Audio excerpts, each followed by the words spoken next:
भले आदमी और ईर्ष्यालु पुरुष की कहानी। अलिफ लैला। किसी नगर में दो आदमियों का घर एक दूसरे से लगा हुआ था। उनमें से एक पड़ोसी दूसरे के प्रति ईर्ष्या और द्वेष रखता था। भले मानस ने सोचा कि मकान छोड़कर कहीं जा बसूं, क्योंकि मैं इस आदमी के प्रति उपकार करता हूँ और यह मुझसे वैर ही रखे जाता है। अतएव वो वहां से कुछ दूर पर बसे दूसरे नगर में एक अच्छा मकान खरीद कर, जिसमें एक अंधा कुआं भी था, रहने लगा। उसने फकीरों का बाना भी ओढ़ लिया और रात दिन भगवान के भजन में समय बिताने लगा। उसने अपने मकान में कई कक्ष बनवाए, जिनमें वो साधु संतों को ठहराता और भोजन दिया करता था। इससे वो नगर में बहुत प्रसिद्ध हो गया और लोग उससे मिलने को आने लगे। उसकी प्रसिद्धि शीघ्र ही बढ़ गई। दूर दूर से लोग आते और अपनी मनोकामना की पूर्ति के लिए भगवान से प्रार्थना करने के लिए उससे निवेदन करते। उसके चमत्कारों की ख्याति उस नगर में भी पहुंची जहां वो पहले रहा करता था। उसके पुराने पड़ोसी को यह सुनकर और भी ईर्ष्या हुई। उसने निश्चय किया कि उसी के मकान में जाकर उसे मार डालूं। वो जाकर उसके घर पर मिला। संत पुरुष ने अपने पुराने पड़ोसी की बड़ी अभ्यर्थना की। ईर्ष्यालु व्यक्ति ने यह झूठ कहा कि मुझ पर एक विपत्ति पड़ी है, जिसके निवारण के लिए मैं तुमसे प्रार्थना करने आया हूँ, किंतु मैं इस कठिनाई को गुप्त रखना चाहता हूँ और तुम अपने चेलों तथा अन्य साधुओं से कह देना कि जिस समय मैं और तुम बातें कर रहे हो, कोई अन्य व्यक्ति पास में भी न आए। संत पुरुष ने ऐसा ही आदेश दे दिया। अब उस दुष्ट आदमी ने एक झूठ मूठ का लंबा किस्सा बनाया और संत पुरुष से कहने लगा। फिर उसने कहा कि हम लोग टहलते हुए ही इस किस्से का कहना सुनना पूरा करें। संत ने वो भी मान लिया। बात करते करते जब वे कुएं के पास आए तो दुष्ट मनुष्य ने संत को अचानक धक्का देकर कुएं में गिरा दिया और स्वयं चुपके से मकान से चलकर भाग खड़ा हुआ। वो अपने जी में बड़ा प्रसन्न था कि यह आदमी जिसकी प्रसिद्धि ने मुझे जला रखा है, खत्म हो गया। किंतु उस संत पुरुष का भाग्य अच्छा था। उस कुएं में परियां रहती थीं, जिन्होंने उसके गिरने पर उसे हाथों हाथ उठा लिया और सुविधापूर्वक एक जगह बिठा दिया। उसे चोट नहीं आई, लेकिन परियां उसकी दृष्टि से ओझल ही रहीं। वो संत पुरुष सोचने लगा कि इस दशा में मुझे लाने में भगवान की कुछ कृपा ही होगी। थोड़ी देर में उसे ऐसी आवाजें सुनाई देने लगीं जैसे दो आदमी आपस में बातें करते हो। एक ने कहा, तुम्हें मालूम है कि यह आदमी कौन है? दूसरे ने कहा, मुझे नहीं मालूम। पहले ने कहा, मैं तुम्हें इसका हाल बताता हूँ।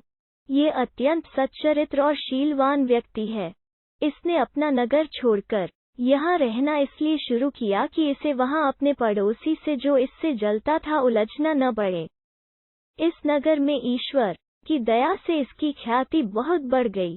इस ख्याति के कारण इसका पुराना पड़ोसी और भी जला और उसने इसे मार डालने का इरादा कर लिया।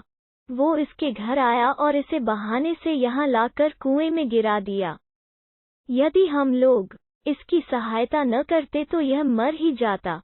पहले ने कहा, अब इसका क्या होगा? दूसरा बोला, सब अच्छा होगा।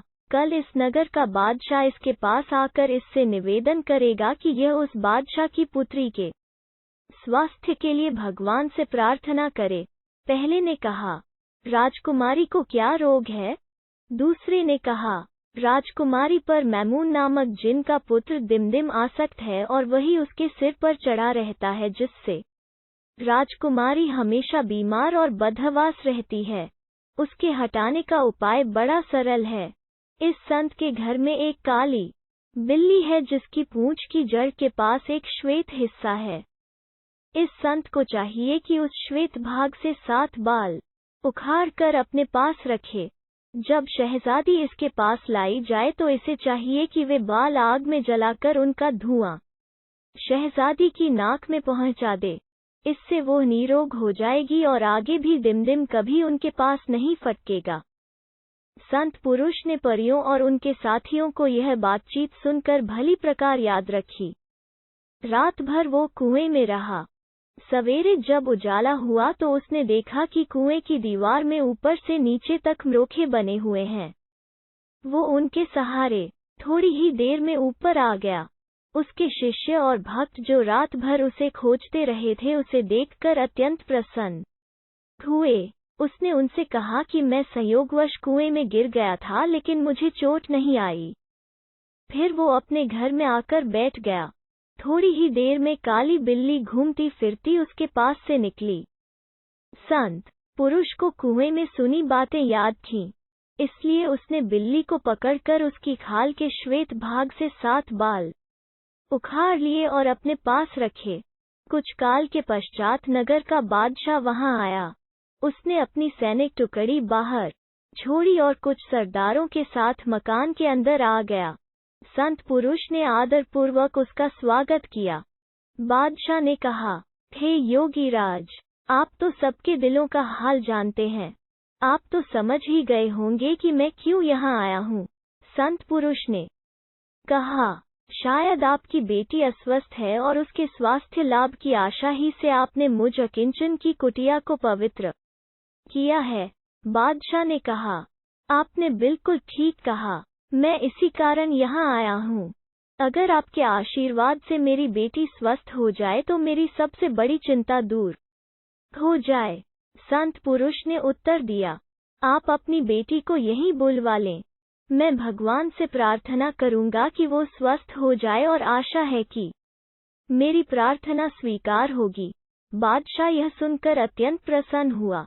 उसके आदेश पर राजकुमारी को उसकी सेविकाओं के साथ वहां ले आया गया। शहजादी का चेहरा चादर से अच्छी तरह ढंका हुआ था ताकि उसे कोई देख न सके। संत पुरुष ने नीचे से चादर का इतना भाग उठाया कि नीचे रखी हुई अंगीठी से उठने वाला धुआं बाहर न जाए। फिर उसने 7 बाल अंगीठी में डाले। धुएं का राजकुमारी की नाक में पहुंचना था कि मैमून जिन का बेटा दिमदिम बड़े जोर से चिल्लाया और तुरंत भाग गया। जिन के जाते ही शहजादी होश में आ गई। वहां संभल कर बैठ गई और अपने को भली भांति छिपा कर पूछने लगी कि मैं कहाँ हूँ और यहाँ मुझे कौन लाया है। बादशाह खुशी से फूला न समाया। उसने अपनी बेटी को छाती से लगा लिया और उसकी आंखें चूमने लगा। फिर उसने सम्मान स्वरूप संत पुरुष के हाथ चूमे और अपने सभासदों से राय ली कि इस संत पुरुष के उपकार का बदला किस प्रकार चुकाऊं। सभासदों ने एकमत होकर कहा कि राजकुमारी का विवाह इसी संत पुरुष के साथ कर देना चाहिए। बादशाह को सभासदों की सलाह पसंद आई और उसने शहजादी का विवाह उसके उपकारकर्ता के साथ कर दिया। कुछ दिनों बाद बादशाह का प्रमुख अंग मंत्री मर गया और बादशाह ने उसकी जगह अपने दामाद को नियुक्त कर दिया। इसके कुछ समय बाद बादशाह मर गया और चूंकि उस राजकुमारी के अतिरिक्त बादशाह के और कोई संतान नहीं थी, अतएव सभी सभासदों और सामंतों की सहमति से उसका दामाद ही राज्य का अधिकारी और नया बादशाह बन गया। एक दिन वो अपने सरदारों के साथ कहीं जा रहा था कि कुछ दूरी पर उसे अपना पुराना शत्रु दिखाई दिया। नए बादशाह ने अपने मंत्री से चुपके से कहा कि उस आदमी को सहजतापूर्वक मेरे पास ले आओ ताकि वो भयभीत न हो। बादशाह ने उससे कहा, मेरे मित्र, तुम्हें इतने दिनों बाद देखकर प्रसन्न हुआ हूँ। तुमने मुझे पहचाना? वो दुष्ट उसे पहचान कर थर थर कांपने लगा, किंतु बादशाह तो संत पुरुष ही था। उसने उसे 1000 अशर्फियां और कीमती कपड़ों की 20 गांठें भेंट में देकर उसे सुरक्षापूर्वक उसके घर पहुंचा दिया। मैंने अपनी कहानी पूरी करके जिन से कहा कि उस नेक बादशाह ने तो अपने जानी दुश्मन के साथ यह सलूक किया और तुम मुझ पर तनिक भी दया नहीं करते, किंतु मेरी अनुनय का उस पर कोई प्रभाव न हुआ। उसने कहा, मैं तुझे जान से नहीं मार रहा हूँ लेकिन दंड दिए बगैर नहीं छोड़ूंगा। अब मेरा जादू का खेल देख। यह कहकर उसने मुझे पकड़ा और मुझे लेकर आकाश में इतना ऊंचा उड़ गया कि वहां से पृथ्वी एक बादल के टुकड़े जैसी लगती थी। फिर एक क्षण ही में मुझे एक ऊंचे पर्वत के शिखर पर ले गया। वहां उसने एक मुट्ठी मिट्टी उठाकर उस पर कोई मंत्र पढ़ा और बंदर हो जा कहकर वो मिट्टी मेरे ऊपर छिड़क दी और गायब हो गया। मैं अपने को बंदर के रूप में पाकर अत्यंत दुखित हुआ। मुझे यह भी मालूम न था कि मैं कहाँ हूँ और वहाँ से मेरा देश किस दिशा में और कितनी दूर है। खैर, मैं धीरे धीरे पहाड़ से उतरकर मैदान में आया और वहाँ भी मैंने सारा प्रदेश निर्जन देखा। अटकल से एक ओर को चलने लगा। 1 मास के अंत में मैं समुद्र तट पर पहुंच गया। समुद्र बिल्कुल शांत था और तट से कुछ दूरी पर एक जहाज लंगर डाले खड़ा था। मैंने जहाज पर जाना ही उचित समझा। किनारे के एक पेड़ से 2 टहनियां तोड़ी और उन्हीं के सहारे तैरता हुआ जहाज पर पहुंच गया। जहाज की रस्सी के सहारे मैं जहाज के अंदर पहुंच गया। जहाज में सवार लोग मुझे देखकर बड़े आश्चर्य में पड़े कि जहाज में बंदर कैसे आ गया। वे लोग मेरे आगमन को अपशकुन समझे और मेरा वध करने की बात करने लगे। एक ने कहा, अभी लठ लाकर इसका सर फोड़ देता हूँ। दूसरे ने कहा, नहीं, ये ऐसे नहीं मरेगा, मैं अभी तीर छोड़कर इनका अंत किए देता हूँ। तीसरे ने मुझे समुद्र में डुबो देने की सलाह दी। मैं उन्हें कैसे बताता कि मैं कौन हूँ। जान बचाकर इधर उधर भागने लगा। अंत में सब ओर से निराश होकर जहाज के कप्तान के पास गया और उसके पांवों पर लौटने लगा। मैंने उसका दामन पकड़ लिया और आंखों में आंसू भरकर चिंचियाने लगा जैसे उससे प्राण रक्षा की भीख मांग रहा हूँ। उसे मुझ पर दया आई और उसने मेरे त्रासदाताओं को डांट कर भगा दिया और कठोर चेतावनी दी कि इस बंदर को न तो कोई दुख दे और न कोई इसके साथ छेड़छाड़ करे। उसने मुझे ऐसी सुरक्षा प्रदान की कि मुझे जहाज पर कोई दुख न हुआ। मैं यद्यपि बोल नहीं पाता था तथापि समझता तो सब कुछ था और उसकी बातें समझकर ऐसे संकेत करता था कि उसका बड़ा मनोरंजन होता था। धीरे धीरे जहाज पर सवार सभी लोग मुझ पर कृपालु हो गए और मुझे प्यार करने लगे। 50 दिन की यात्रा के बाद जहाज एक बड़े व्यापार केंद्र में पहुंचा। यह बहुत बड़ा नगर था। उसमें बड़े बड़े मकान थे। जहाज ने मल्लाहों ने जहाज को बंदरगाह में ठहराया। कुछ समय में ही नगर के बड़े बड़े व्यापारी जहाज को देखकर व्यापार की आशा में उस पर पहुंच गए। जहाज पर उनके कई मित्र व्यापारी थे। यह मित्र आपस की बातें करने लगे और यात्रा का हाल कहने सुनने लगे क्योंकि जहाज बहुत से देशों से घूमता हुआ आया था। नगर के व्यापारियों में कई ऐसे भी थे जो वहां के ऐश्वर्यवान बादशाह के दरबार में आते जाते थे। उन्होंने कहा कि हमारा बादशाह तुम्हारे जहाज के यहाँ आने से बड़ा प्रसन्न हुआ है। इसका कारण यह है कि उसे आशा है कि तुम लोगों में कोई सुलेखक भी होगा। बात यह है कि हमारा मंत्री हाल ही में मर गया है। वो अत्यंत निपुण सुलेख करता था। बादशाह गुनियों का बड़ा सम्मान करता है और चाहता है कि उस मंत्री जैसा सुलेखक उसे मिले। इसी चिंता में वो हमेशा रहता है। इसलिए उसने यह कागज भेजा है जिस पर सुलेखन के लिए रेखाएं खींची हैं। बादशाह चाहता है कि अगर कोई आदमी तुम में से काफी पढ़ा लिखा हो तो वो इस पर कुछ इबारत लिखे। उसने कसम खाई है कि वो उसी व्यक्ति को दिवंगत मंत्री का पद देगा जो उसकी भांति सुलेखन कर सकेगा। और अभी तक बहुत ढूंढने पर भी उसे अपने देश में कोई ऐसा गुणी व्यक्ति नहीं मिल पाया है। यह सुनकर मैंने बादशाह के सरदार के हाथ से झपटकर वो कागज ले लिया।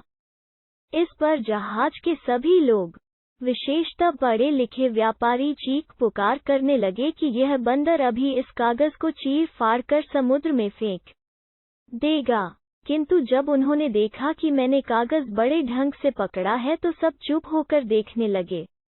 मैंने संकेत से कहा कि मैं इस पर लेखन कर सकता हूँ। उन लोगों को मेरी बात पर क्या विश्वास होता और सब प्रयत्न करने लगे कि मुझे पकड़कर मेरे हाथ से कागज ले लें। किंतु जहाज के कप्तान ने उन्हें रोका और कहा, हमें इसकी परीक्षा लेनी चाहिए। अगर इसने कागज को खराब किया तो मैं आपको विश्वास दिलाता हूँ कि इसे कड़ा दंड दूंगा। अगर उसने लिख लिया तो मैं अपने पुत्र की भांति इसे रखूंगा। मुझे मालूम है कि यह कागज को खराब नहीं करेगा। मैंने बराबर देखा कि यह दूसरे बंदरों जैसा नहीं है अपितु अत्यंत बुद्धिमान है। कप्तान की इस बात पर सब लोग रुक गए और मैंने कलम लेकर 4 कविता पंक्तियां इतने सुंदर ढंग से लिखीं जैसे कोई व्यापारी या अन्य नागरिक न लिख पाता।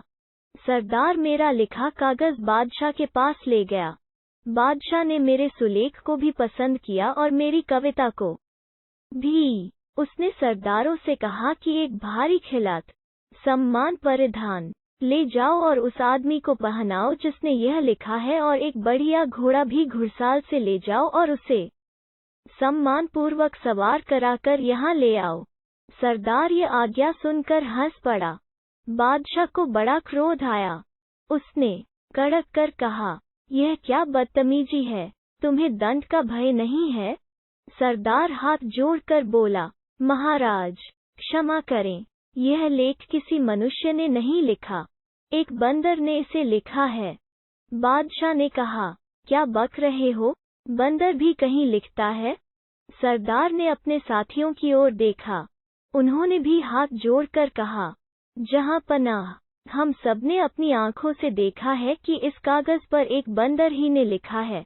बादशाह का आश्चर्य और बड़ा, और उसने आज्ञा दी, मैंने ऐसा बंदर देखा क्या, सुना भी नहीं था। तुम लोग फौरन जाओ और उस बंदर को सम्मानपूर्वक सवार कराकर ले आओ। चुनांचे सरदार और राजसेवक फिर जहाज पर गए और कप्तान को उन्होंने राजा की आज्ञा सुनाई। कप्तान मुझे भेजने को सहर्ष तैयार हो गया। उसने मुझे जरी के वस्त्र पहनाए और किनारे पर ले आया। वहां से घोड़े पर बैठकर राजमहल को चल दिया। महल में न केवल बादशाह ही मेरी प्रतीक्षा कर रहा था अपितु नागरिकों की बड़ी भीड़ भी सुलेखन करने वाले बंदर को देखने आई हुई थी। रास्ते में भी बड़ी भीड़ जमा थी और लोग कोठों और छतों से झांक झांक कर भी मेरी सवारी देख रहे थे। सब लोग आश्चर्य कर रहे थे कि बादशाह ने एक बंदर को मंत्रिप संभालने को बुलाया है। कुछ लोग इस बात पर हंस रहे थे और बादशाह का मजाक भी उड़ा रहे थे। मैं दरबार में पहुंचा तो देखा कि बादशाह सिंहासन पर बैठा है और सभासद और सरदार अपनी अपनी जगह खड़े हैं।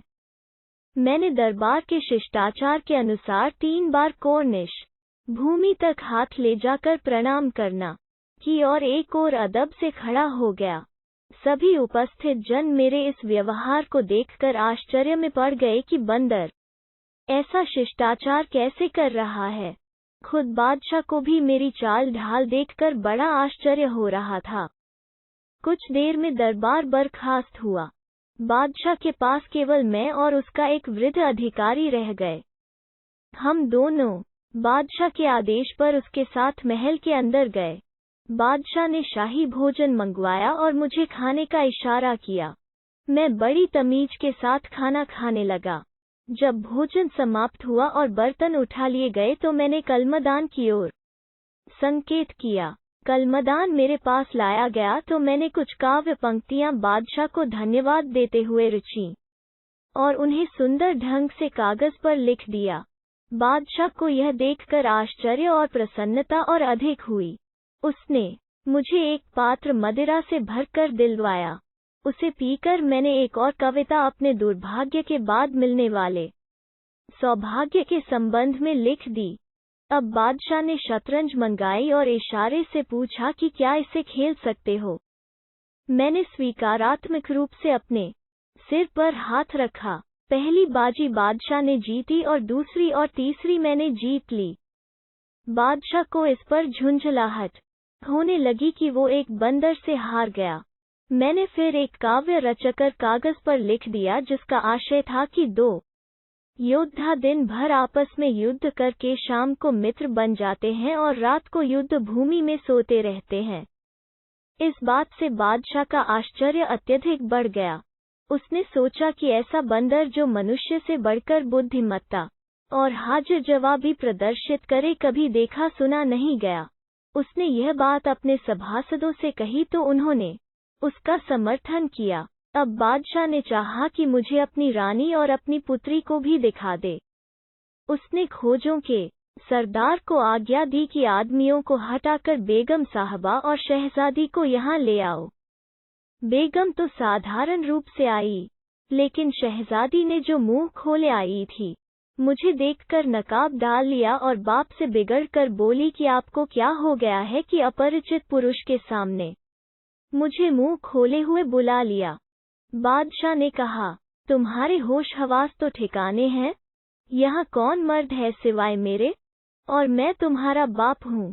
मेरे सामने तो तुम्हें मुंह खोल कर आना चाहिए, और तुम हो कि खुद गलती पर हो और मुझे दोष देती हो। शहजादी ने हाथ जोड़कर कहा, अब्बा हुजूर, मेरी कोई गलती नहीं है। यह एक बड़े बादशाह का पुत्र है और जादू के कारण इस दशा को पहुंचा है। इबलीस के देवते ने, जो एक शक्तिशाली जिन है, पहले आबनूस के द्वीप के बादशाह अबू तैमुरस की बेटी की हत्या कर दी, फिर इस शहजादे को अपने जादू से बंदर बना दिया। बादशाह को यह सुनकर बड़ा आश्चर्य हुआ। उसने मुझसे पूछा कि क्या यह बात ठीक है? मैंने सर पर हाथ रखकर इशारे से कहा कि शहजादी ने जो कुछ कहा है बिल्कुल ठीक कहा है। अब बादशाह ने शहजादी से पूछा कि तुम्हें यह सब किस्सा कैसे मालूम हुआ? उसने कहा, आपको याद होगा कि जब मेरा दूध छुड़ाया गया था तो मेरी देखरेख और पालन पोषण के लिए एक बुढ़िया रखी गई थी। वो जादू टोनों में पारंगत थी। उसने मुझे इस विद्या के 70 अंग सिखा दिए। अब मुझ में इतनी शक्ति है कि चाहूं तो आपका सारा देश उठाकर समुद्र में फेंक दूं।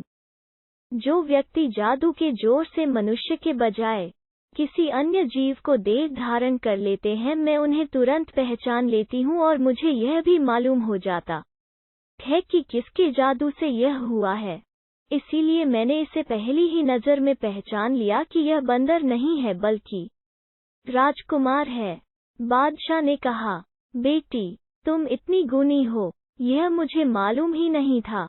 लेकिन क्या तुम में इतनी शक्ति भी है कि इसे अपनी पहली देह में दोबारा पहुंचा दो? राजकुमारी ने, जिसका नाम मलिका हसन था, कहा, निसंदेह मुझ में ऐसी शक्ति है। बादशाह ने कहा, अगर तुमने ऐसा किया तो मैं तुम्हारा बड़ा आभार मानूंगा और इस राजकुमार को अपना मंत्री बनाकर तुम्हारे साथ इसका विवाह कर दूंगा। शहजादी ने पिता की आज्ञा शिरोधार्य कर अपने सामान में से एक छड़ी मंगवाई जिस पर हिब्रू और मिस्री भाषा में कुछ अक्षर खुदे थे।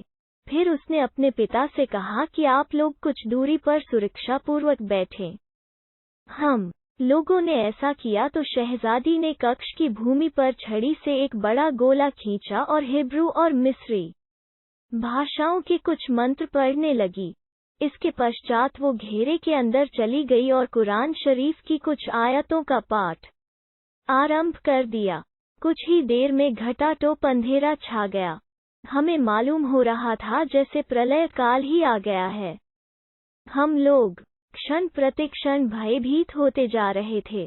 इतने में हमने देखा कि इब्लीस का देवता जिन एक शेर के रूप में गरजता हुआ आ गया। शहजादी ने कहा, दुष्ट, तुझे चाहिए था कि मेरे बुलाने पर मेरे पास विनयपूर्वक आता। तेरी यह हिम्मत कि मुझे डराने को यह रूप रख कर आया है। शेर बोला, मनुष्यों और जिन्नों में समझौता हुआ था कि एक दूसरे के मामलों में दखल न देंगे। तूने उस समझौते को तोड़ा है। शहजादी बोली, तूने पहले वो समझौता तोड़ा है। शेर ने गरज के कहा कि तेरी इस गुस्ताखी का मजा चखाता हूँ जो तूने मुझे यहाँ आने की तकलीफ देकर की है। यह कहकर वो मुंह फाड़कर शहजादी की ओर झपटा।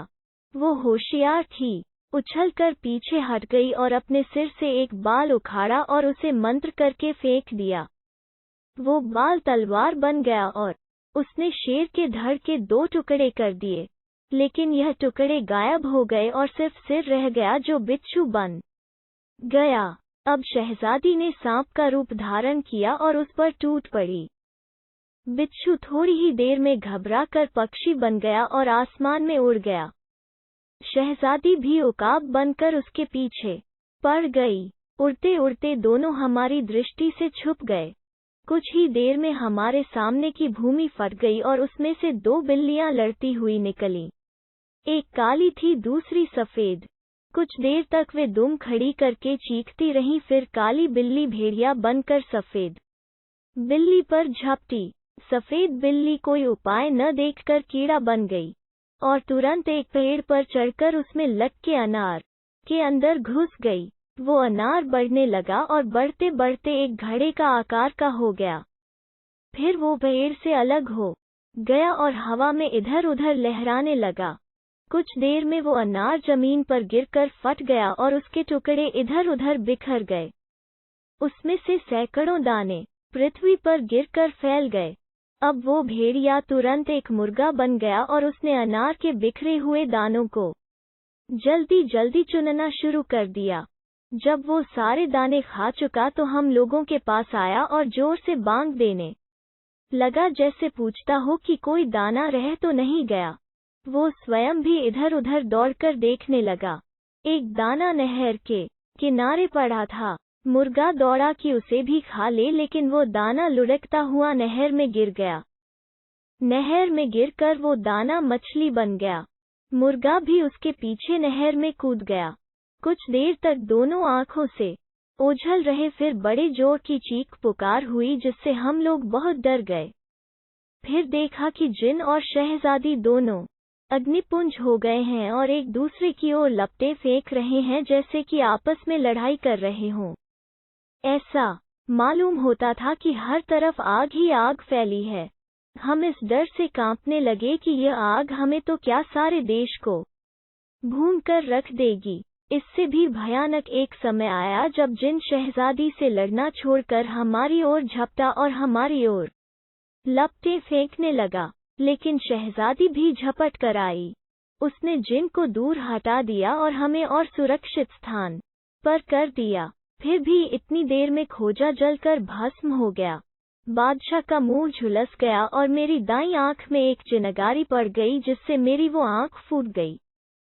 इतने में हम लोगों ने बड़ी जोर का जयघोष सुना। शहजादी मलिका हसन अपने साधारण शरीर में आ गई और जिन राख का ढेर होकर दिखाई देने लगा। फिर शहजादी ने एक गुलाम से पानी मंगवाया और उसे अभिमंत्रित कर मुझ पर छिड़का और बोली, अगर तू जादू के जोर से बंदर बना है तो फिर से अपनी पहली काया में आ जा और पहले की तरह मनुष्य बन जा। उसके इतना कहते ही मैं पहले जैसा बन गया। सिवाय दाईं आंख फूटने के मुझे और कोई हानि नहीं हुई। मैंने चाहा कि शहजादी को इस उपकार पर धन्यवाद दूं, किंतु शहजादी ने इसका अवसर नहीं दिया। वो बादशाह की तरफ मुंह करके बोली, यद्यपि मैंने जिन को भस्म कर दिया है, लेकिन मैं भी बच नहीं सकूंगी।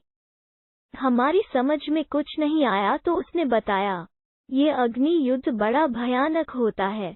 इसकी आग कुछ क्षणों में मुझे भस्म कर देगी। जब मैं मुर्गा बनी थी, उस समय अगर अनार का आखिरी दाना, जिसमें जिन ने स्वयं को छुपा रखा था, मेरे अंदर पहुंच जाता तो जिन उसी समय खत्म हो जाता और मुझे कोई हानि न पहुंचती। किंतु वो बचकर फिर मुझसे युद्ध करने के योग्य हो गया। अब विवश होकर मुझे अग्नि युद्ध पर उतरना पड़ा। जिन ने यह तो समझ लिया कि मैं जादू में निपुण हूँ और उस पर भारी पड़ती हूँ। फिर भी वो अंत समय तक प्राणपण से युद्ध करता रहा। मैंने उसे जलाकर भस्म तो कर दिया, लेकिन इस आग से स्वयं को मुक्त नहीं कर पाऊंगी। बादशाह ने रोकर कहा, बेटी, तुम कैसी बातें करती हो? तुम्हारे बगैर हम लोग क्या करेंगे? देखती नहीं कि खोजा मर गया है, मेरा मुंह झुलस गया है और यह शहजादा जिसका तुमने इतना उपकार किया है दाईं आंख से काना हो गया है। बादशाह इस तरह सिर धुन रहा था और मैं भी रो पीट रहा था कि शहजादी ने चिल्लाना शुरू किया, हाय जली, हाय मरी, और देखते ही देखते वो भी जलकर जिन की तरह राख का ढेर हो गई। दूसरे फकीर ने आंसू बहाते हुए जुबैदा से कहा कि हे सुंदरी, उस समय मुझे जितना दुख हुआ वो वर्णन के बाहर है। मैं सोच रहा था कि अगर मैं बंदर तो क्या कुत्ता भी हो जाता और आजीवन वैसा ही रहता तो भी इस बात से अच्छी बात होती कि ऐसी गुणवती राजकुमारी जिसने मुझ पर इतना एहसान किया। इस तरह जान से हाथ धोए। बादशाह भी अपनी बेटी के दुख में इतना रोया पीटा कि बेहोश हो गया। मुझे भय लगने लगा कि ऐसा न हो कि इस दारुण दुख से उसकी जान चली जाए। चारों ओर हाहाकार होने लगा और राजमहल में प्रलय का सा दृश्य उपस्थित हो गया। राजमहल के सारे सेवक और बादशाह के सरदार दौड़े आए और भांति भांति के यत्न करके उसे होश में लाए। मैंने सभी लोगों के आगे पूरा वृतांत रखा। फिर राजसेवक बादशाह को उठाकर उसके शयन कक्ष में ले गए। सारे नगर में यह समाचार फैल गया और हर जगह रोना पीटना मच गया और हाहाकार के सिवाय कुछ नहीं सुनाई दिया। उन लोगों ने 7 दिन तक शहजादी के लिए शोक किया और उनके देश में मातम की जो रस्में होती थीं सभी पूरी की। अंत में जिन की राख के ढेर को हवा में उड़ा दिया गया। शहजादी की भस्म को एक बहुमूल्य रेशमी थैले में भर कर दफन कर दिया गया और उस पर समाधि बना दी गई। बादशाह शहजादी के दुख में बीमार पड़ गया। 1 महीने में वो स्वस्थ हुआ। फिर उसने मुझे बुलाया और कहा, शहजादे, तेरे कारण मुझ पर असहनीय दुख पड़े हैं। मेरी प्यारी बेटी तेरे ही कारण भस्म हो गई। मेरा विश्वासी खोजों का सरदार जलकर मर गया और मैं भी मरते मरते बचा। तेरा स्वयं इसमें कोई दोष नहीं है, इसलिए मैं तुझे दंड नहीं देता, किंतु तेरा आगमन दुर्भाग्यपूर्ण रहा है और तू जहाँ रहेगा मुसीबत आएगी। इसलिए मैं तुझे यहाँ रहने की अनुमति नहीं दे सकता। तू तुरंत यहाँ से मुंह काला कर। अगर तू यहाँ थोड़ी देर तक भी दिखाई दिया तो मैं स्वयं को न संभाल सकूंगा और तुझे कठोर दंड दूंगा। इसी प्रकार वो बहुत देर तक बकता झकता रहा। मैं सिर झुकाकर सब कुछ सुनता रहा। मैं कह भी क्या सकता था। बादशाह के चुप होते ही मैं उसके सामने से हट आया और महल से बाहर निकल गया। नगर में भी मुझे चैन न मिला। नगर निवासी शहजादी के शोक में विह्वल थे और मुझे ही उसकी मृत्यु का कारण समझकर जहां मुझे पहचानते मुझे मारने के लिए झपटते थे। मैंने विवश होकर अपनी जान बचाने के लिए दाढ़ी, मूंछें और भावें मुड़वा डाली और फकीरों के से वस्त्र पहन लिए और वहां से चल दिया। नगर से बाहर आकर भी मैं पश्चाताप की आग में बराबर जलता रहा और अपने जीवन को धिक्कारता रहा, जिसके कारण दो रूपसी राजकुमारियां काल कवलित हुईं। इसी दशा में मैं बहुत समय तक देश देश फिरता रहा, लेकिन मेरा ठिकाना कहीं न लगा। अंत में मैंने सोचा कि बगदाद नगर में जाऊं और अति दयाशील खलीफा हारून रशीद से अपनी व्यथा गाथा का वर्णन करूं। संभव है वे मुझ पर दया करके मेरे लिए कोई उचित प्रबंध कर दें। मैं आज शाम ही को इस नगर में पहुंचा। सबसे पहले इस फकीर से, जिसने अभी अभी अपना हाल कहा है, मेरी भेंट हुई। आपके यहाँ हम कैसे आए यह बताना मुझे जरूरी नहीं है, क्योंकि वो पहला फकीर बता ही चुका है। जब दूसरे फकीर ने अपना वृतांत पूरा कर लिया तो जुबैदा ने उससे कहा कि हमने तुझे भी क्षमा किया, तू जहाँ चाहे वहाँ जाने के लिए स्वतंत्र है। अब दूसरे फकीर ने भी इच्छा प्रकट की कि अपने तीसरे साथी को जीवन गाथा भी सुनना चाहता हूँ। इस पर जुबैदा ने कहा, अच्छा, तुम भी मजदूर और पहले फकीर के पास जाकर चुपचाप बैठ जाओ। उसने ऐसा ही किया। जुबैदा ने अब तीसरे फकीर से अपनी कहानी सुनाने को कहा और उसने जुबैदा के सामने बैठकर कहना आरंभ किया।